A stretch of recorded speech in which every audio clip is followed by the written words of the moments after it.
నిజానికి ఉద్యోగం చేయకుండా ఇంట్లో ఉంటున్న ఆడవాళ్ళు రెట్టింపు సంపాదిస్తున్నట్లు లెక్క. ఈ మధ్య బ్రిటన్ లో ఓ కోర్టు వాళ్ళు తీర్పు ఇచ్చారు, వాళ్ళందరికీ నెలకు 75,000 ఇమ్మన్నారు. ఇంట్లో ఉన్నవాడు రెట్టింపు పని చేస్తున్నట్టండి. అందుకేనమ్మా ఉద్యోగం చెయ్యని ఆడవాళ్ళని నేను ధైర్యం కోసం నమస్కారం పెట్టి కోరుతున్నా. ఎవరైనా మిమ్మల్ని నాట్ వర్కింగ్ అంటే ఎలాట్ వర్కింగ్ అని చెప్పండి. నాట్ వర్కింగ్ ఏంటమ్మా పనికి వెళ్ళమాట. కడిగి కూర్చున్నారా, మంచమే పడుకున్నారా?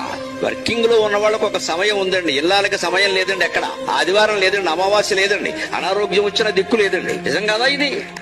పక్కా నిజం. ఉద్యోగంలో ఉన్న వాళ్ళకి సెలవు ఉందమ్మా, ఆదివారం ఉంది, కొన్ని సెలవులు ఉన్నాయి, పండగలు ఉన్నాయి.